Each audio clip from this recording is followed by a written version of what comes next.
Hi, I'm Rob, and welcome to the Uncut Network. Every month we rotate between directors, actors, and super specific genres, and we cover everything from exploitation to things your parents will absolutely approve of, relative unknowns to household names, and everything in between. The Uncut Network is the movie podcast with all of the niches, and they cover all of these things and more. I'm joined by Liz. Hello there. Hello, thank you for having me. Absolutely, anytime. How are you this? I don't want to say the day because I'm sort of timing it. And, you know, when you record things and you say, we did an episode recently and you say, in August and it was released in October, and it's just a weird timeline. So, in this non-specific time, how are you? In this non-specific time, I am doing very well, thank you. I'm extremely busy at the moment with both day-to-day job and movie stuff, so yeah, pretty exciting stuff happening. So yeah, keen to get talking about one of my favourite people today. Perfect segue, yes. This is the first episode of Actors Uncut. The reason why I decided to do this is because there's so many actors out there who haven't been in sort of movies by the superstar directors, actors that would never really get to talk about. One of the movies today is by McG, and that would never happen, to be honest. So the actor in question is somebody I wanted to do first because it's somebody who I think needs celebrating. People need to just see this actor as somebody who's really cool and does some really cool stuff, and that is Samara Weaving. So you said it's one of your favourites, so... She is. I don't know what it is about her, but I just feel like she's the sort of person that you could go and have a beer with, and that she would be like the most fun ever. She's Australian, and Australians are obviously notorious for being like drinkers and partiers, and got quite a cool sort of similar sense of humour to us Brits, you know, calling everyone the C word and that sort of banter that we have with each other, where, you know, you insult each other with love. You don't really get that sort of anywhere else except us and the Aussies. And yeah, I think she's just wonderful. She's great in everything, which obviously we'll get into, you know, her as an actress. But as a person, she just seems like she'd be so much fun. I want to sit down with her, Florence Pugh and Jennifer Lawrence and just shoot the shit. That'd be an evening, yeah. I mean, there's some actors who you just think they'd be cool. They seem like real people. They don't seem like superstars. It's weird that Jennifer Lawrence is one of them. Yeah, absolutely. I mean, the reason that I say them two is because I think the three of them are in that same category of like these women who are like so uber talented, absolutely stunning, and would have every reason to be quite, you know, up themselves or quite snobbish or, you know, quite unapproachable, but they all come across as people that you could just sit and have a beer with and have a laugh with. And for some reason, that just draws me even more to them and to the characters that they play as well. Mia Goth seems to be quite like that as well, from what I've heard. She seems wild, though. Yeah. I mean, wasn't she married to, what was he called? He's awful. He was in the Transformers movies. I know I have to be a bit more specific. Shia LaBeouf? Yeah, she was, wasn't she? Really? I don't think I knew that. I might be misremembering something or making something up. I don't know. In that case, I'm really sorry. But I think stirring the rumour mill. I think so. I remember. But anyway, let's get back to Samara Weaving. We'll talk about some of her, I wouldn't call them, well, let's call them lesser known movies first before we talk about the one that I guess she's known for most. So we have The Babysitter and Mayhem. Which would you like to talk about first of those two? I've seen them both, but I would say out of the two of them, I've seen The Babysitter the most and like it the most. Yes. What up, Steve? B, call us if there's any trouble, okay? Cole, don't cause any trouble. I bet B has boys over at your place all the time. That's what babysitters do. Seriously, have you ever been awake after she's fallen asleep?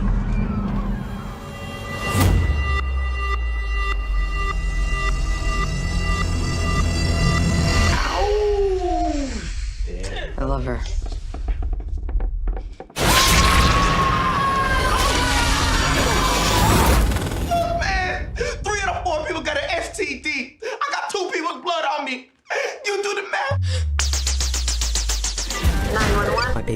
trying to kill me. Are the attackers in the house? They're downstairs having a blast. Alrighty, babes, let's head upstairs and get the blood of the innocent. This would go viral. I mean, nobody's done human sacrifice. People have always done human sacrifice. Yeah, but like, not in America with hot people. Hey.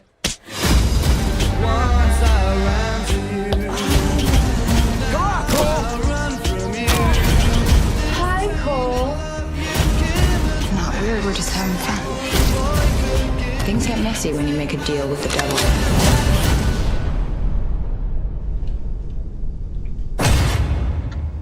So, what is The Babysitter about?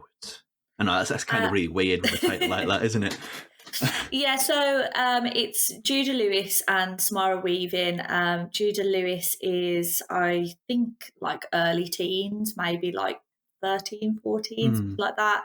And Samara Weaving is his typical like hot babysitter. But she's really cool as well. They've got like, they really take the time to sort of establish a really cool bond between the two of them. You know, they're both sort of nerdy and cool, and she obviously sort of looks at him like a little brother, but he looks at her like the love of his life. And yeah, he basically, like, his friend convinces him one night that, you know, all babysitters, when you go to bed, they sneak their boyfriends in and they have wild sex on your mum and dad's sofa. And his friend encourages him to sort of stay up and try and find out what happens. And I don't know if we're doing spoilers on the show or not, but... Well, yeah, I mean, you can't talk around them really sometimes, can you? Well, let's just say he stays up and sees her and a group of friends, and they are not having sex. They are doing some devil worship, shall we say. And then it kind of just spirals from there. It's a really weird movie because it's like a gateway movie. Mm-hmm. It's really, really sweet. Yeah. I mean, the sweetest I guess there'd be serial killers. Like all of them, they're quite down to earth, I guess. Yeah. But it's also really bloody. It's such an odd movie. I don't really know what to think about it. Yeah, I was thinking about that. So I rewatched it this week for this recording. I have seen it a few times. I remember I watched it when it first came out on Netflix because I looked at it and thought, yeah, this is like my kind of vibe. And rewatching it struck me how even in the sort of violent moments, even when, you know, it's sort of this group of friends versus Judah Lewis, this sweet innocent little kid, there's like a moment where Robbie and Mel is chasing after him and he's like, I'm going to kill you, blah, blah, and all this. And then all of a sudden, he hears this noise and he's like, what's that? And he's like, oh, it's the local boys, like, egging my house. They do it all the time. And then Robbie and Mel sort of goes from trying to kill him to sort of being like, no, you can't take that. Come on, like, let's go and kick the shit out of them. Like, stand up for yourself. And it's sort of like, hold on a second, you were trying to kill me a few minutes ago and now you're encouraging me to stand up to my bullies.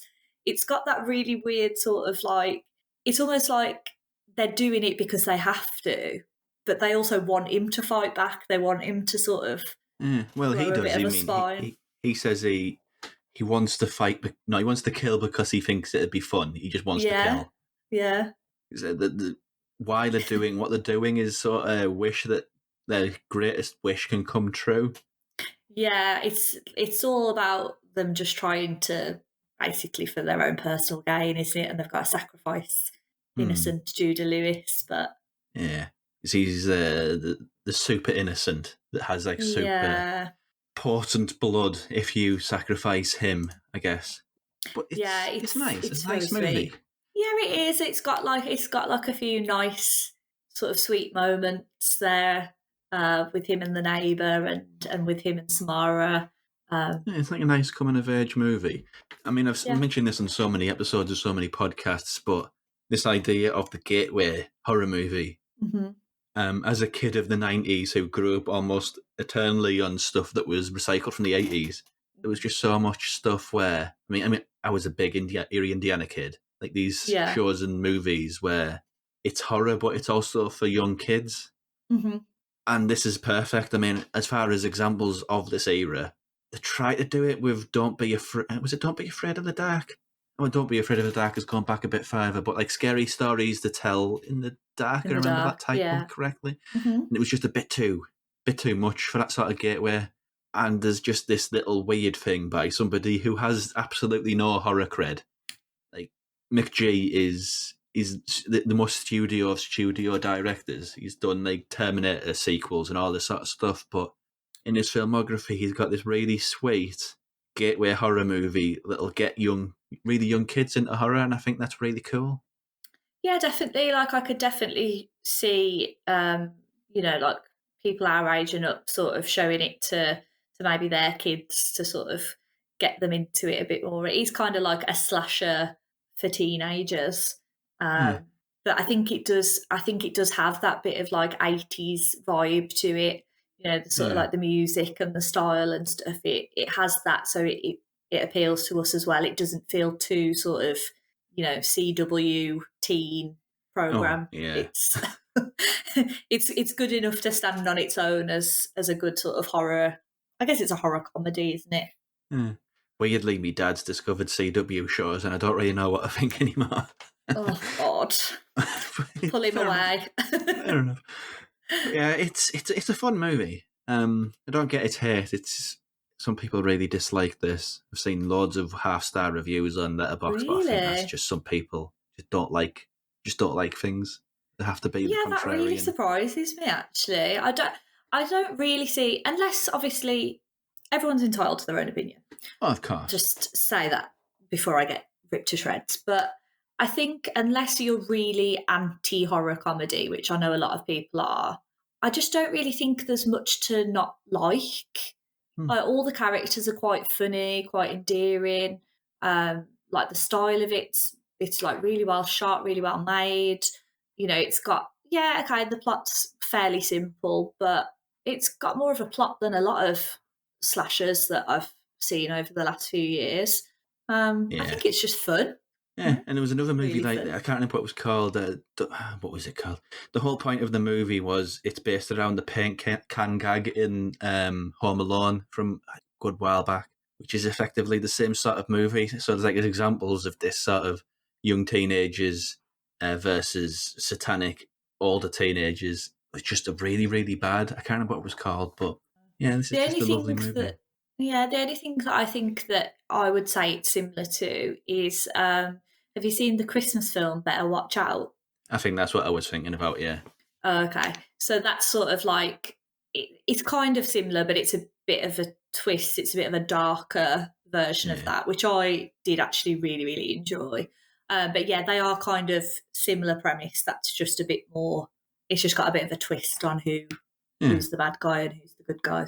So it is an episode about Samara Weaving. We can't talk about any of these movies without looping it back around to her. So how is she as the main antagonist, the threat in this, do you think? I think she's brilliant. I think at the very heart of the film is obviously her and Judah Lewis's relationship, their little bond that they've made, the way that she sort of throughout she still manages to pull him back a few times, even after he fully knows what her intentions are. She still manages to sort of hook him back in a bit, and I think that's all down to Samara as a person and how sort of, I don't know, she's just got this way of like looking into people's souls. It feels like when she looks at them, she just like looks at people with such adoration, and she does it across another film that we'll talk about shortly, but she really loops him in, and it really loops you in as a viewer as well. You almost want her to realise that she's done wrong and to make up for it, and for them to be able to stay friends and run off together. But obviously that's, if I was a 12-year-old boy and Samara Weaving came up to me and said, we'll run off together and do this, in a heartbeat. Oh, absolutely. You'd be offering up your blood in no time, wouldn't you, for Samara Weaving? You wouldn't be fighting it. She just has this thing where she just seems so likeable in every role.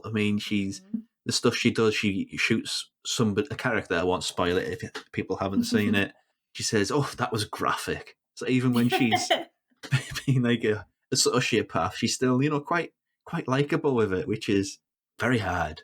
Yeah, I think that's it, isn't it? She just you can't hate her. She's still funny. She reminds me a little bit of like Buffy the Vampire Slayer. She's always got she's got these like quirky little one-liners and this sort of attitude where like nothing phases her. She's not the screaming, panicky damsel in distress at any point. She's just getting shit done. She knows exactly what she wants. She knows exactly how to deal with it. And she's like that throughout. The only time you sort of see her waver is when she really thinks it's about to be over for her. And that's still a very sweet moment as well. Mm-hmm.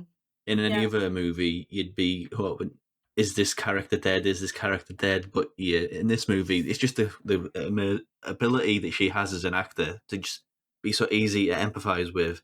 I think, I hope she's okay. I hope she's okay, rather than wishing die. Yeah, and that's a really cool ability she has. Yeah. Have you seen the second one? I haven't. No, I mean, today was the first time I saw the first Babysitter. So. Oh really? Okay, interesting. Well, I won't spoil anything for you. Because it was the McG thing, because he's done so many bad movies. I just assumed this one would be bad too, but, it's not. It's fun. Yeah. It's a fun movie. Welcome to the home of Towers and Smythe Consulting. TSC is a firm fueled by greed, duplicity, and moral decay. I'm gonna need some scouts! What the hell are you doing? Firing you. I'm not leaving this building until I plead my case. Sure. Good luck with that.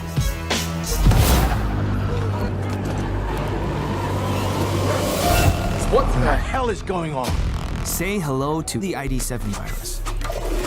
Stress hormone levels rise, causing inhibitions to drop and basic instincts to rise to the surface.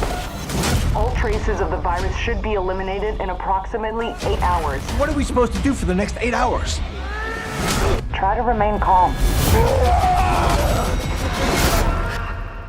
Hey, extreme measures, right? This is our shot. I'm offering 150 grand for Cho's head. We're talking about murder here. You should be offering at least 450. Him? Yup. You want to do this the hard way? You're enjoying this, aren't you? I just kicked his ass!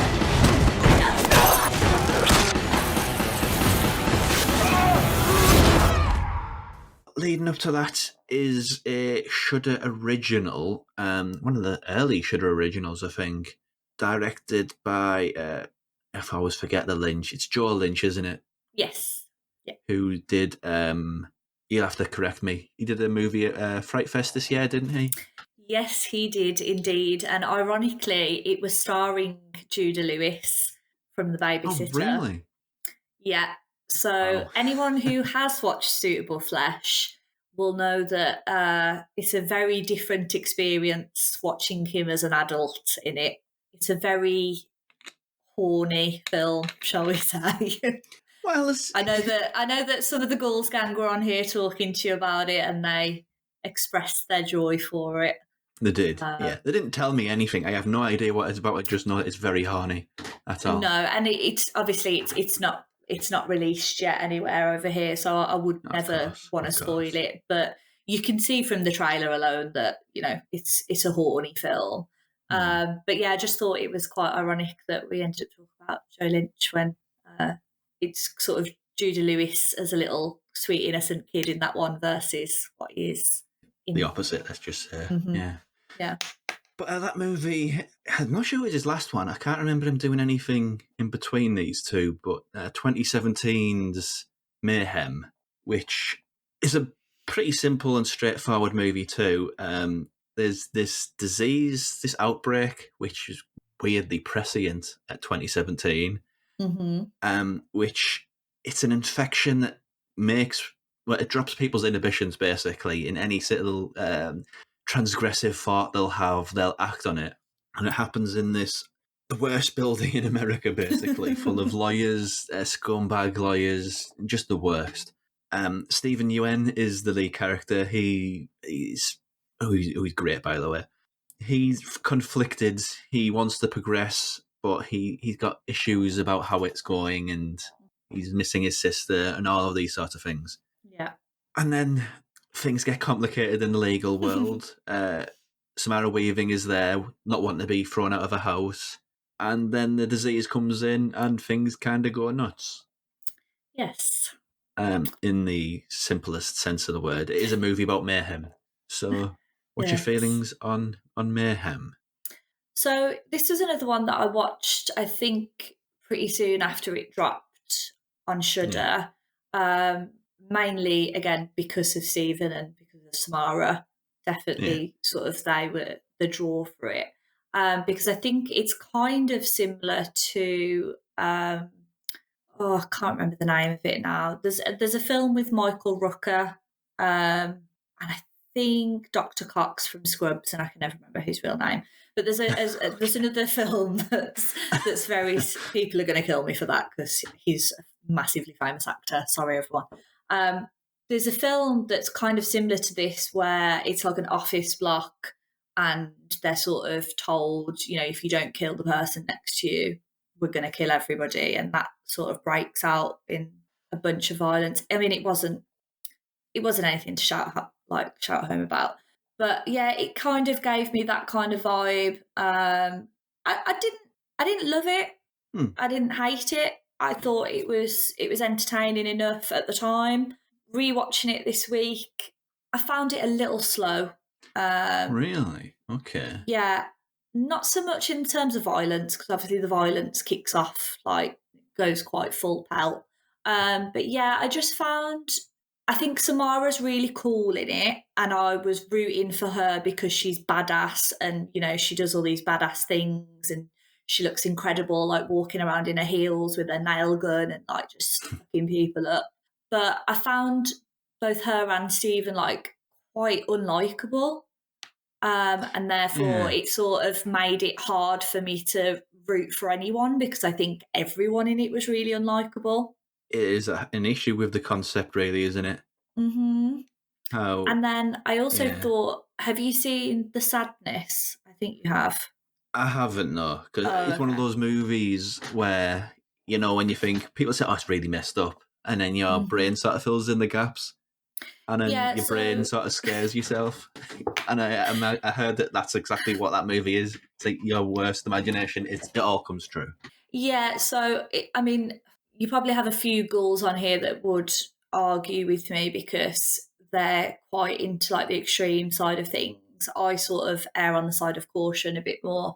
I watched The Sadness as part of, I think, Fantasia Fest a few years ago when it first came out, and I turned it off 40 minutes in because I was like, this makes me feel ill and I don't want to watch it.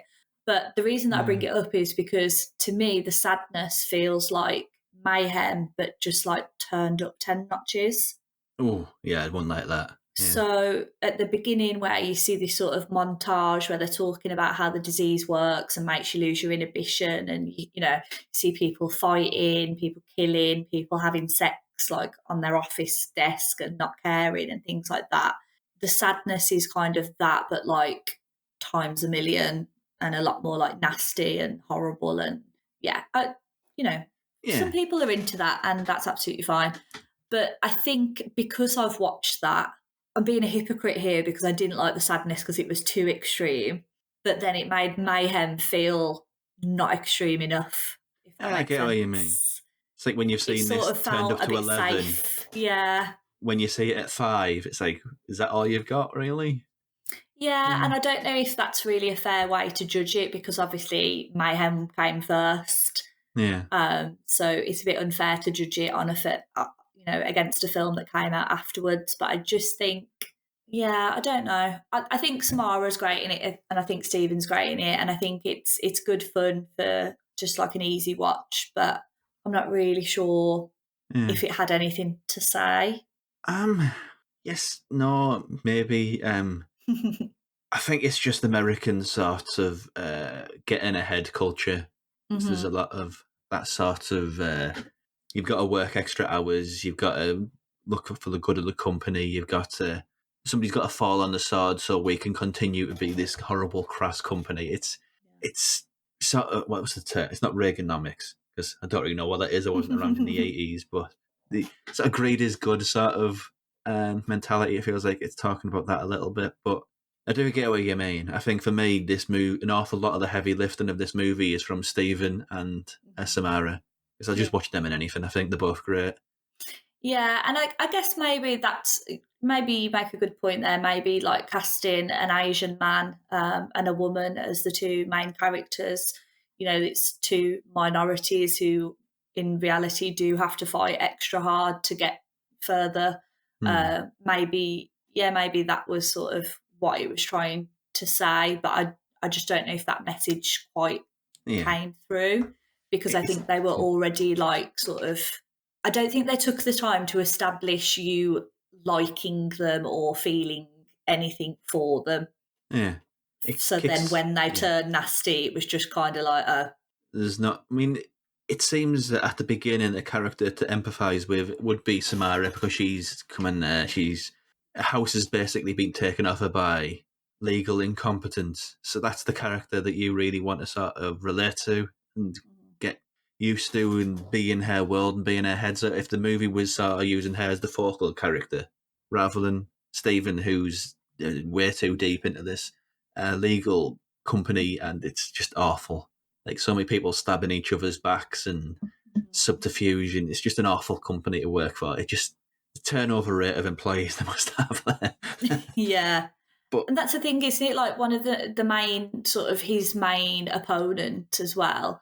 Just going back to the minority thing, like his main opponent is like a black woman who has obviously like got her way quite high up, but then it's suggested that she's he says something about like you got on your knees for it, so then it's suggested that she only got there because she sort of slept her way to the top.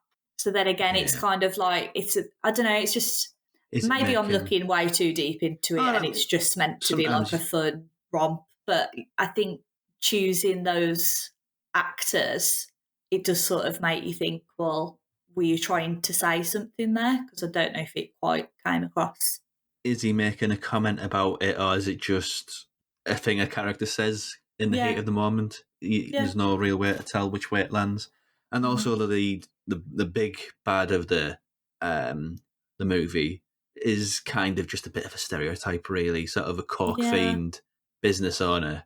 I mean, I enjoy it plenty enough, but it's just one of these movies where if you poke beneath that surface, it's like a balloon, really. You pop the surface and it just flies all over the place and doesn't make a great deal of sense. But yeah, that's the perfect way to describe it, I think. And I think if it wasn't Samara and Stephen, it would have even less sort of merit, unfortunately. Yeah. But looping it back around to Samara again, how was she in this one? And I will say before you do, I think it's really cool that she loves metal. I think that's just such a cool little character detail. Yes. Yeah, so one of the things that I sort of wrote down when I was, writing a few notes and things to talk about on here is that I just love that she always ends up having some like cool quirk that you wouldn't expect from like your typical stunning blonde like bombshell. So like in The Babysitter, she's talking about like Star Trek, and they make an alien and the xenomorphs, and she can quote these like old Western films. And then in this, she's like listening to death metal to like get her pumped up, and she's like singing bits of it throughout the film and stuff. Yeah, I think that's really cool. And again, that it's something that I don't think they go quite far enough in Mayhem, but it is a little thing that endears you to her, that you kind of like, oh, that's still a bit of her personality sort of poking through this loss of inhibition. I mean, it might be an Australian thing, because I always forget her name. Barbie actress. Margot Robbie. Yeah, she's a big Slipknot fan, which is just really, really weird. Maybe it's an Australian thing. Maybe they just love metal over there. I don't know. I think it is, because like my favourite Australian film is a film called The Loved Ones. I don't know if you've ever I've not seen it, but I know of it, yeah. Oh, it's so great. But that's like, I don't know how into metal you are either, but the main guy in that's like a proper metalhead listening to like Parkway Drive, which is like a massive Australian metal band.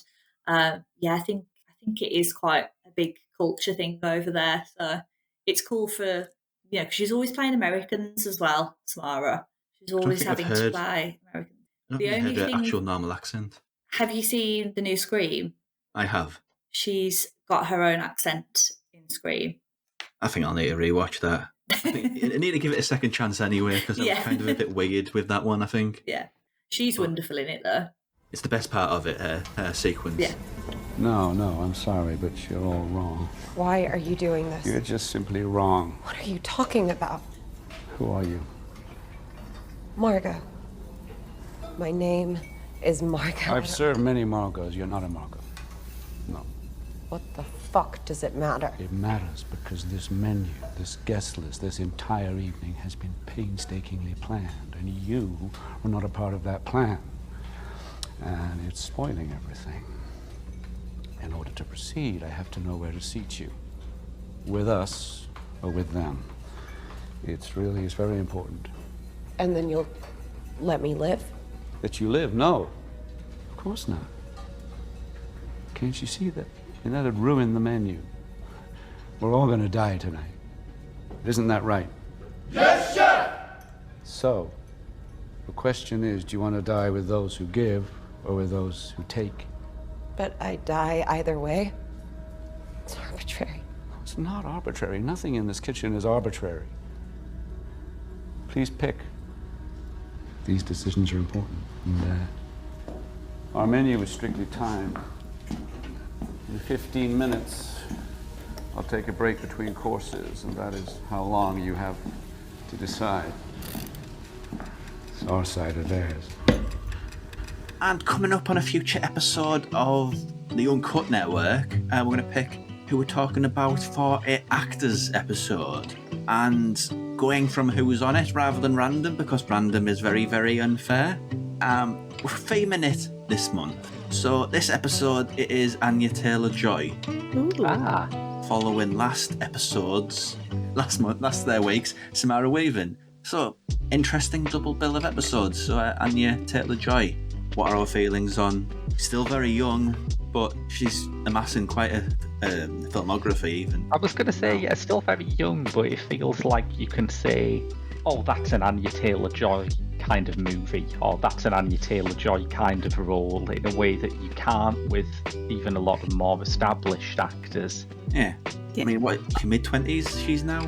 And must be, yeah. Yeah, she's married. She's I think she's early 20s. I'm obsessed with Anya Taylor-Joy, as much as we've just been talking about how that is wrong with the Virgin Suicide. I'm obsessed with Anya Taylor-Joy. I think for such a young person, she has picked some really interesting projects. You know, the fact that The Witch was the film that sort of catapulted her into the spotlight was just a really clever project for somebody. I think she was only 15 or 16 when she made that. That was a really savvy head on her shoulders to go, this is the film I want to make first. She's, it's not all been great. Morgan is terrible, but she has a really interesting career, and I can't wait to see her version of Furiosa.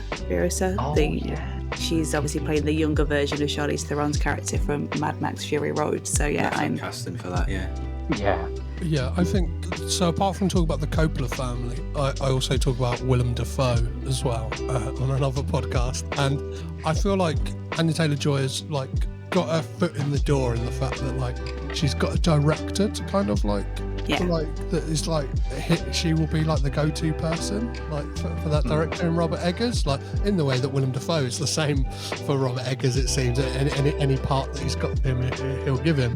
But I think if you can kind of do that early on in your career, it can be a really great kind of do that, go out, and I look forward to the fact I can imagine she's somebody who can both straddle the kind of indie world and the mainstream and kind of bounce back between them. And I think they're the most interesting of actors, somebody who can kind of very much do this is one for me, this is one for them, but do you know what? it's also one for me 'cause it's a bit of fun. Do you know what I mean? Like 'cause sometimes you can't eat your vegetables all the time. You've got to, do you know what I mean? You've got to have some popcorn. So yeah, so I think the stuff I've seen her in, she's fantastic, and I look forward to seeing where her career goes. It's really interesting that she's, I wouldn't say attached herself to Robert Eggers, but the fact that they're working together and they're both very young and they're both very early in their career. So that's a career thing, that I think, for them too. It's like a De Niro, Scorsese deal. Yeah, that's what I mean. Yeah. It's got that vibe to it. I was gonna say Keitel, but yeah, De Niro's probably the better one. Yeah, I think she's. I agree that her Robert Eggers collaborations are wonderful. I think her performance, although I had some misgivings about the film, her performance in Edgar Wright's Last Night in Soho is first rate, and I do think the dance sequence in that made me think that if Edgar Wright does ever pull the trigger and make a musical, as we know he's kind of edged towards doing in several films, he really needs to cast Anya Taylor-Joy in that. Absolutely. Daniel, you don't want to kill me. You don't want me to die. No, I don't. I like you, Grace. So let me go. Okay.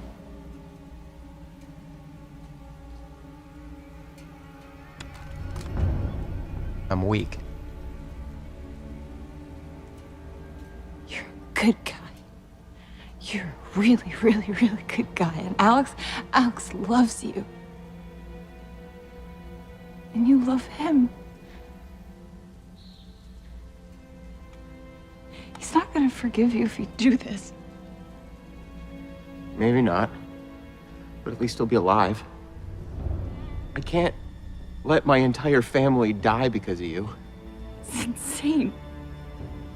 Can't you see it's insane? No one's gonna die. No one is gonna die. And you can do something about it. It's bullshit. No. I am not who you think I am. Alex is the one who got out. If anyone was gonna save you, it would have been him. That leads us up to the main movie of today's episode, and the movie which Samara Weaving is best known for is Ready or Not. It is 2020, this one. Oh, is it? Oh, no, it's not. No, it's not. Is it 2020? 2019. Yeah. So it's 2017 to 2019, all these movies sort of fall in that little window. Yeah, 2019, I think. But Ready or Not, what's the setup to this one? So this one is essentially Samara Weaving is getting married to a man who is very rich, has this very big family, and they are head of the, I want to say, Lomas estate. Sounds right, yeah. And it's like a gaming industry, basically. So their family have created different like board games over the years, and become like legacy people for this. And on her wedding night, they say to her that to invite her into the family, she has to pick a game from a pack of cards, and whatever the game is, she just has to play it. Unfortunately, the game that she picks is hide and seek, and it's pretty clear from the offset that it's not your typical game of hide and seek. Yes. I love this movie. I just want to say. Me too. It kind of gets lost a little bit though, because I think sort of like 2014 to now really, there's just so many classic horror movies, and nobody ever talks about Ready or Not. It feels like it's forgotten in that mist of classics, and I just don't think it deserves it. I think it's such a fun movie. Me too. It's one of my favourite modern horrors. It's one that I saw it in the cinema. I saw it. It has good memories for me. I saw it. It was the first film that I watched on my 30th birthday on a plane home from Australia, ironically. And it's the one where every time someone who's not really into horror or doesn't watch a lot of horror films is sort of like, I need a good film recommendation. What can I watch? What's fun? What's what's going to keep me entertained, I always recommend this film. I think it's got something for everyone. It's, there's plenty of violence, plenty of heart. It's funny. She's just incredible in it. It was also the first film that I wrote about for Ghouls. I reviewed it, and it's still to this day one of my favourite things that I've ever written, because just getting to basically gush about how great it is. And it's weird as well, like bringing this up unprompted, but making you cheer about a 12, 13-year-old being properly punched in the face. Oh, yes. And sort of, shout out about it. I think not many movies can get you to do that sort of reaction.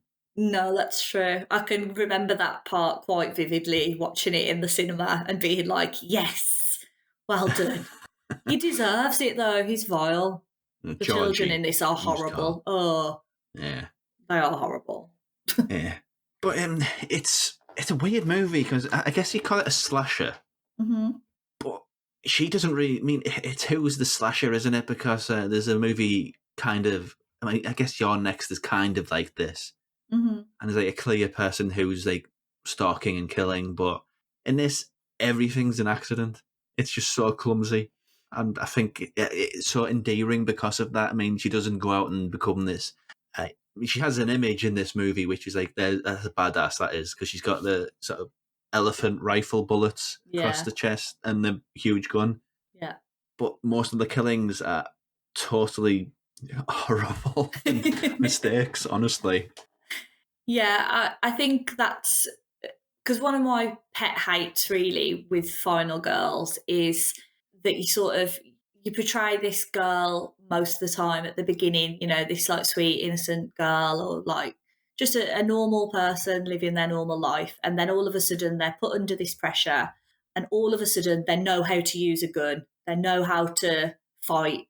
They're sort of this superhero, and they manage to save the day and everything's great. But that's just so unrealistic. Like, if you were to hand me a gun now, even in like clear and present danger, I wouldn't know what the hell I was doing. I wouldn't know how to load a gun, or most people would, I think. I would probably just sit on the floor and cry and just wait for death, I imagine. Or throw the gun at them, Yeah. And I get that it's different in America, because like the gun thing there is very different. But I still think, generally, like not a lot of people would be able to just suddenly turn into this all-powerful superhero. And I think that's why this is great, because she's so endearing from the beginning.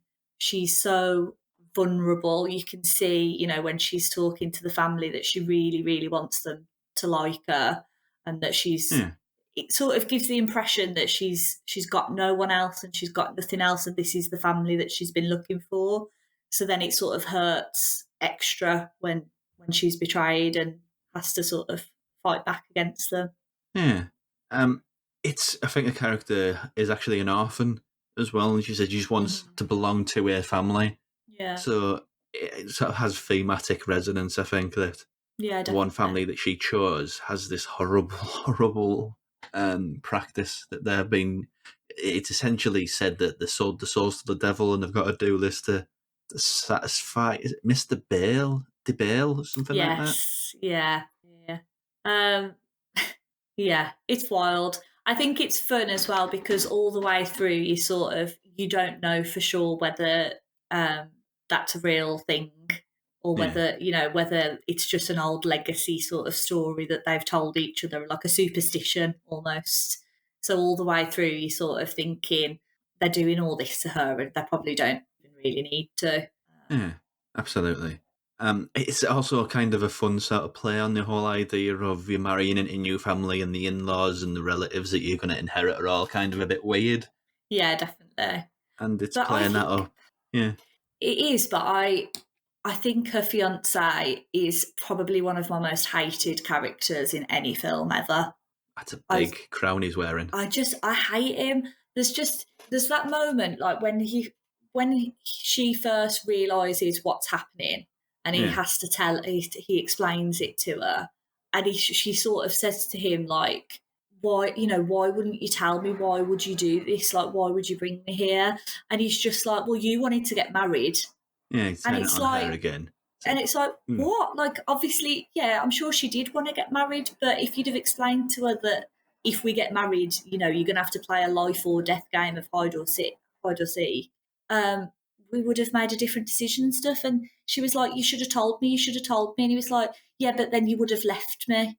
And that moment, because at first I was like, oh, he obviously wants to help her. He doesn't want to be part of that. But the minute he says to her, oh, yeah, but you would have left me, I thought, you selfish son of a bitch, because you would rather risk this woman's life than risk her leaving you.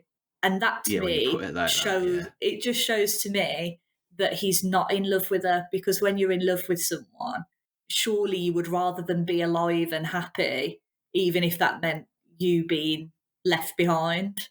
It's never depicted that low, is it? It's depicted as he's sort of the dutiful, loving boyfriend struck fiance struck husband, but yeah, that's a don't buy really abusive relationship dynamic. Absolutely. He's gaslighting her. He gaslights her immediately.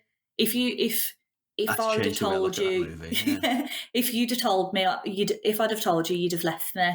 You wanted to get married, and it's almost like he's saying, "What? So you didn't want to get married?" Yeah, it's her fault that all this is happening. Yeah, no, absolutely not. Of course, it's not. She just wants somewhere to belong, somewhere to call home, because she's never had it before. And the place that she finds is full of psychopaths, especially her aunt. Her aunt is the worst. She's in the wrong horror movie, but yeah. But yeah, I just hate him. I hate him.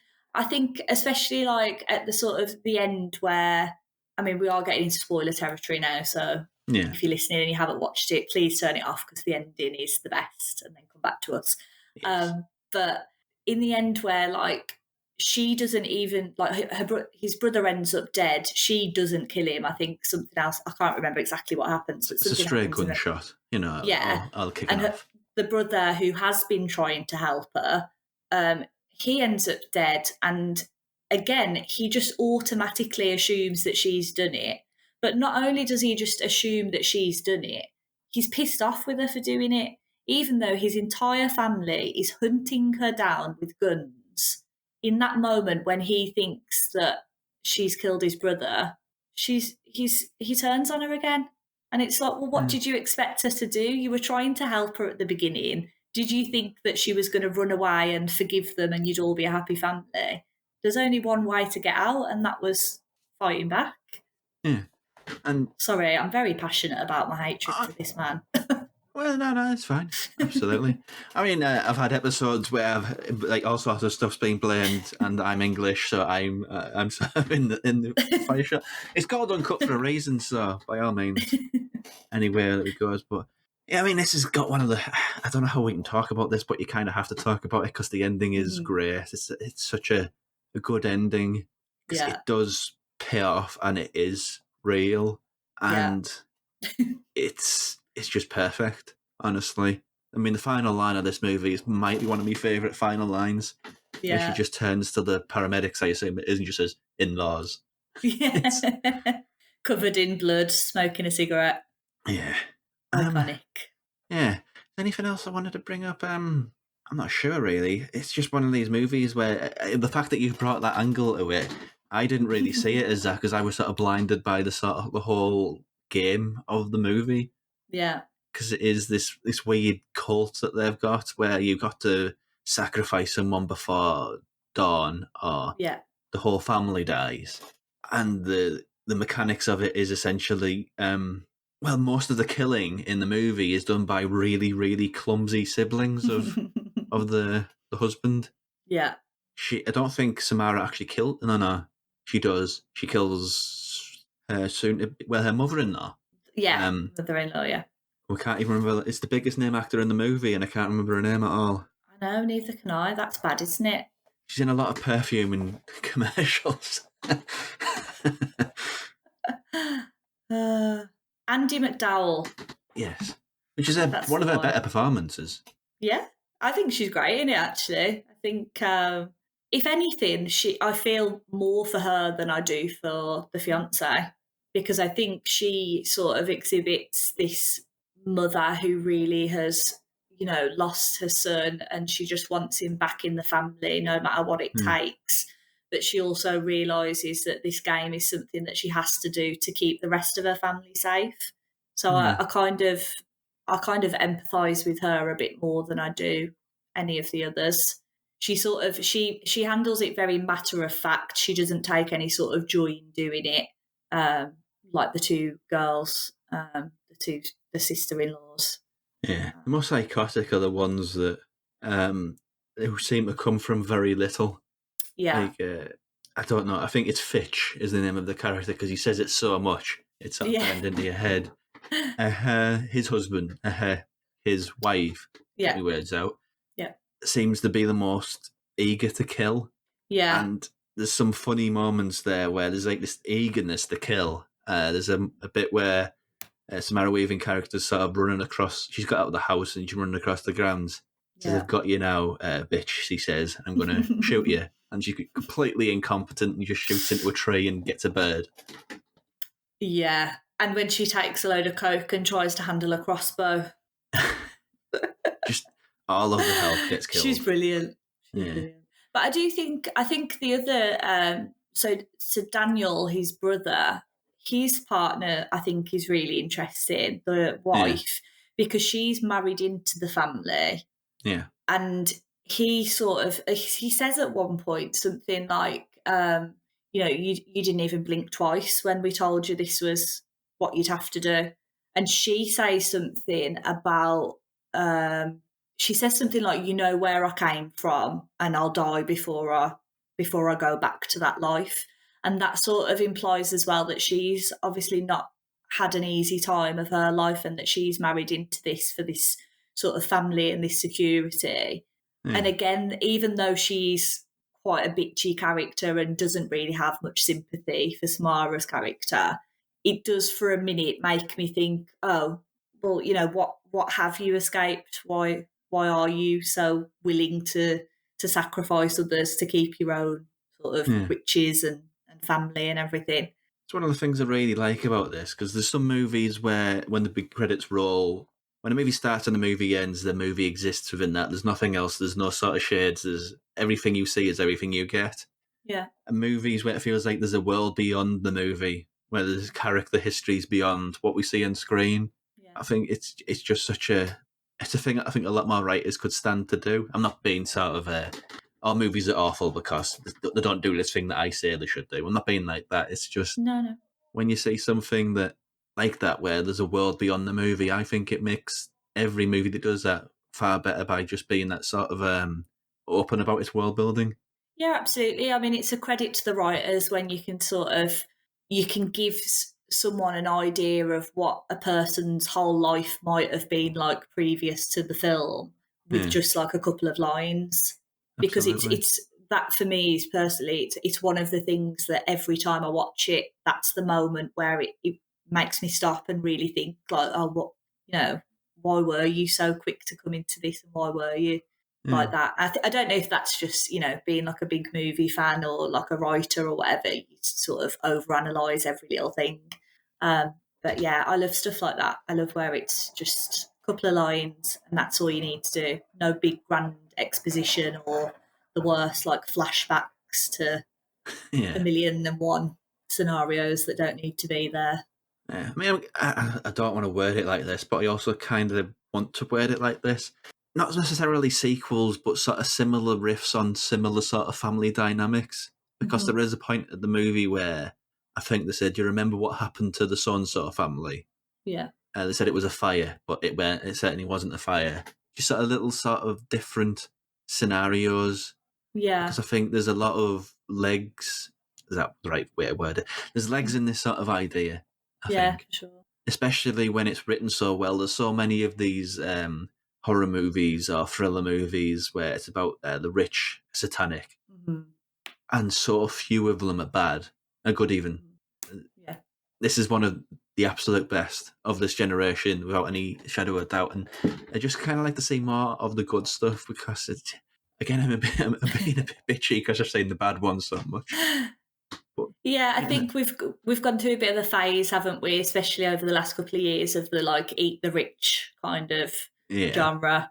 And you're right, it does sort of get a bit boring. It's sort of like, yeah, okay, like we get it, like rich people are snobs and they deserve to die. But I think this definitely does it in a lot smarter, funnier, just an all-round better way. I think I completely agree with you. It's definitely the best of that kind of genre. Yeah. It also makes them human as well. It's not just the rich are rich and they're evil.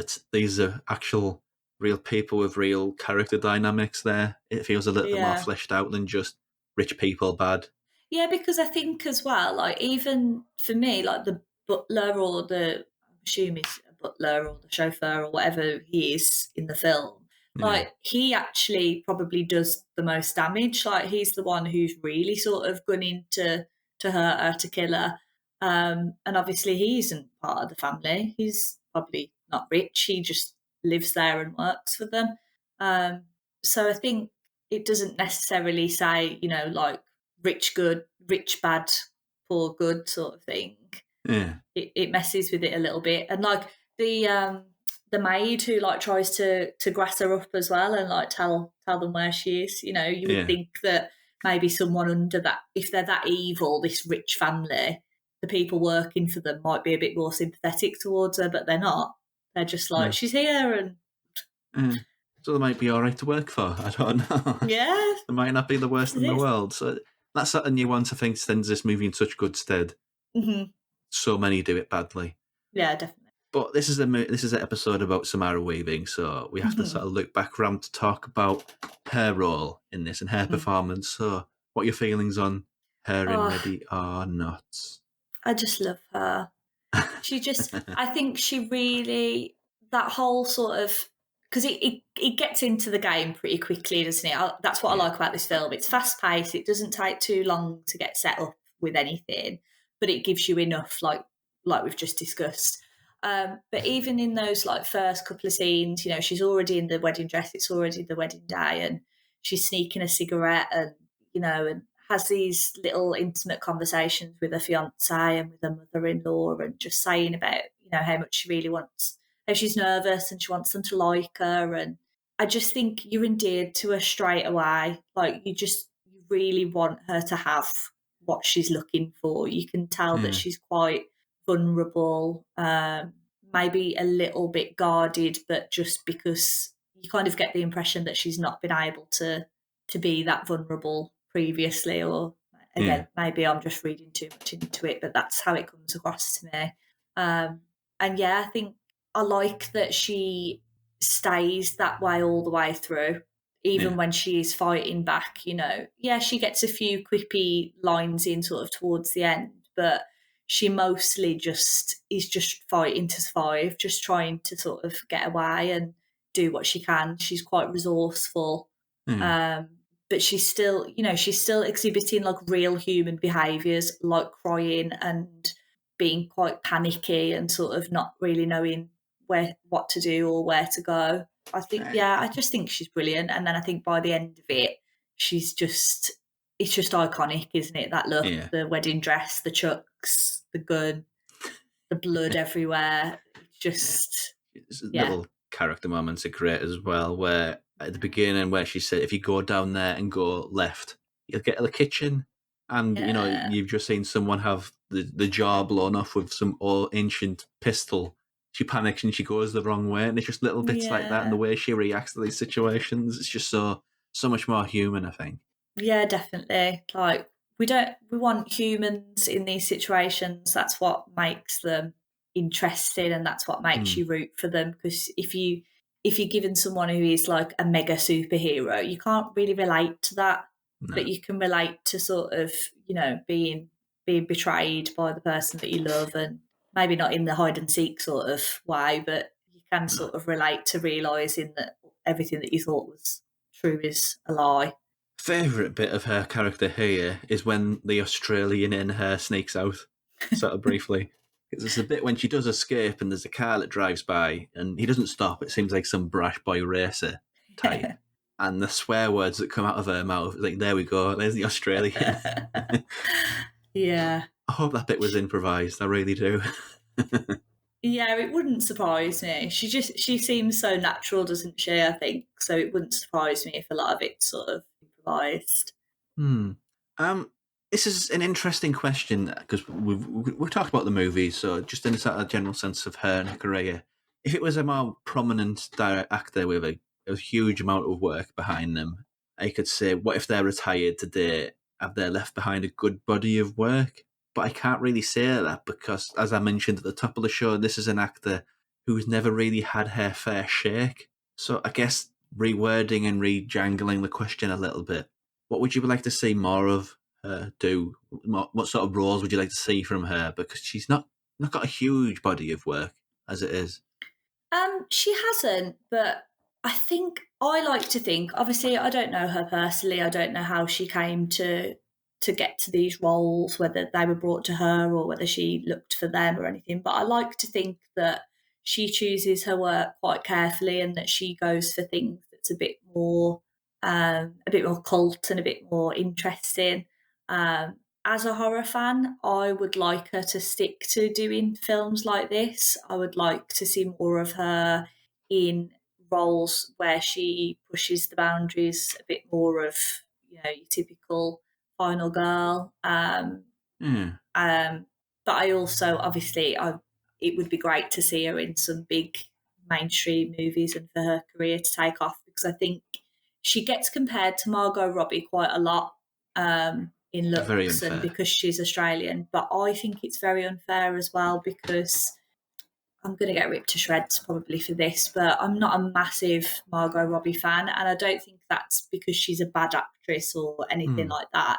I think it's just that she's done films, aside from Barbie, which was quite different to everything else that she's done. She's picked films that just don't really appeal to me. They're just not really my cup of tea. That's fine.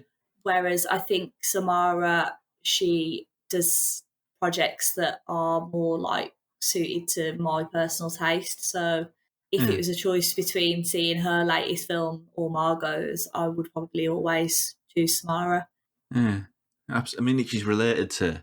I think she had a step up in filmmaking and film industry because she's related to Hugo Weaving, which I think that's her uncle. Which what an uncle I have. Yeah, that's a great relative to have.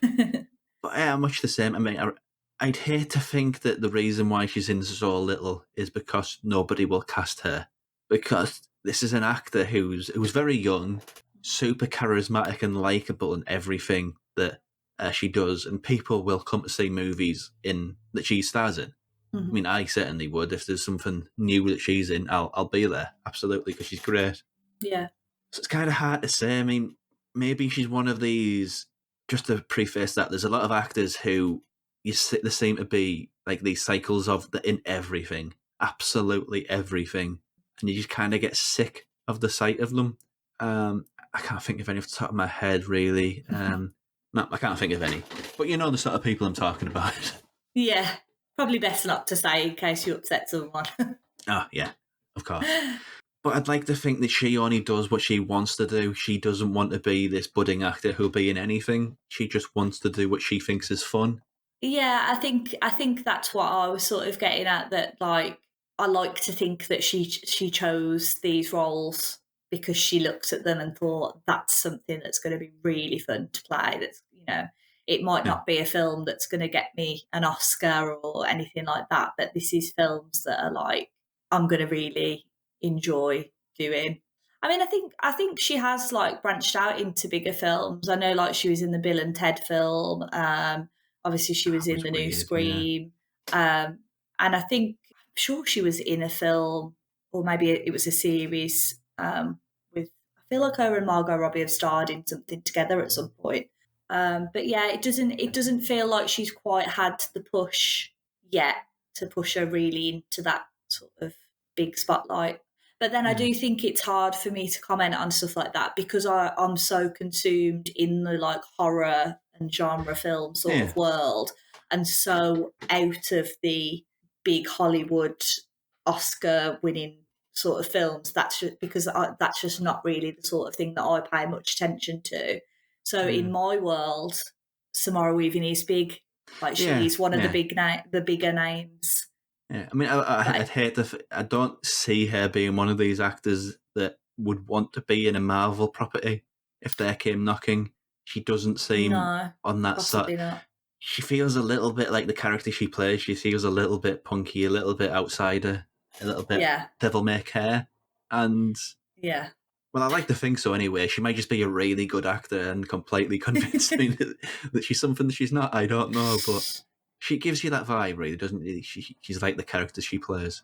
Yeah, that's what I mean. I think that's why I'd like to see her in more things where she like pushes herself, because Ready or Not, it's a horror film and it's a genre film and stuff, but it was, it's quite a big budget film. It had like a wide release and stuff. It's not an indie film by any sense.